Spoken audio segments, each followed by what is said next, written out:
So all that remains then is, how do you edit better? Because I've given you a whole bunch of things that you should look out for, but what are some tips that you can adopt in order to be better at editing, to be better at revising, to get done the things you need to get done in a more effective way? Well, a few tips. First, schedule time for revision before you submit it. In other words, don't be finishing your first draft half an hour before the paper's due. Make sure that you actually spend some time. I would even recommend take a break between the first draft and revising, overnight if possible. I have found that sleeping on the ideas and then coming back to them in the next morning with a fresh set of eyes makes me better able to objectively determine if what I wrote the day before makes sense. That does mean, however, that you have to be writing a bit in advance. So you can't just be waiting till the last second. Try, if possible, to get your paper rough draft done a day or two in advance, so you can spend a day or two revising, editing, and maybe do it over a couple of drafts. Do the thesis and the big ideas in the first draft, then look at the audience and the organization in the second draft, and then the third round is all about editing, so now you're going through the detail. But give yourself that time, that's what matters. Make sure you spend time in this stage. Also, read slowly and read carefully.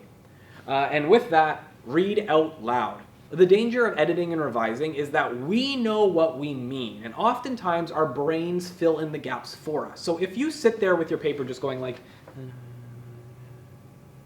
reading in your head silently to yourself, not spending that time to like say it out loud and hear the words for themselves, there's a good chance your brain is just going to autocorrect things. You're not going to realize that you misspelled that word. You're not going to realize that the ideas that you're looking at are a little bit flawed, or that you've missed something, or that there's an important idea missing.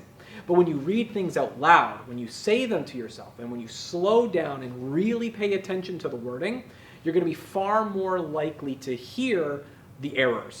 Building on that, I would even recommend peer edits. Go to a friend. Visit us at Writing and Tutoring Services. Spend time getting other people to give feedback on your writing, because you know what you meant when you said things. And sometimes it's hard for you to realize where there's a logical hole or where a sentence doesn't make sense.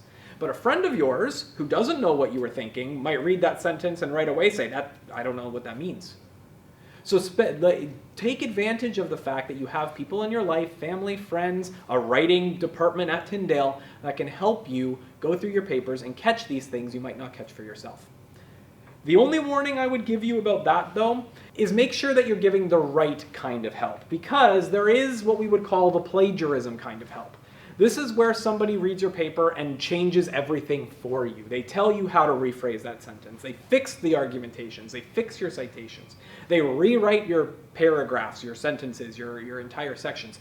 Doing these kinds of things would be considered over-editing. It's giving too much help to the point where it's no longer your words but somebody else's, and that's in plagiarism territory.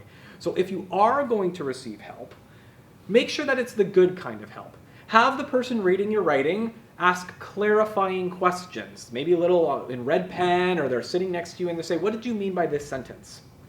Ask them to point out where the logical holes are, where there's errors in your quotations and your paraphrasing, and then they should retain your wording whenever possible, right? Maintain the author's wording whenever possible and allow you as the writer to actually go back and make the changes for yourself. Not only will this help you avoid any potential plagiarism issues, but it's actually going to help you become a better writer as you review the feedback they've given you to make the changes for yourself, so that when you read your own papers back in the future, you know what to look out for. Because that is, after all, what revision is all about. It's about being able to better express yourself, to have the ideas in a logical, clearly expressed way, said through sentences that are grammatically correct and that have no unnecessary wording, so that you can better express the ideas you want to communicate. That's what's going to take your paper from just a hodgepodge of ideas thrown on the page into a clear, concise, logical argument that's going to make your professor smile when they read it. So I hope you will take up those things, and as I've already said, if you are wanting tips and tricks on revision, we're happy to do that at Writing and Tutoring Services as well. As much as we are happy to be a partner with you to go over your paper, we're also happy to teach you some revision strategies so that you can do these things on your own time. And that's really it. I hope this gives you the tools and the strategies that you need to revise and edit your work effectively and take your paper from a rough draft to a final draft. All the best as you head into paper season. Happy writing.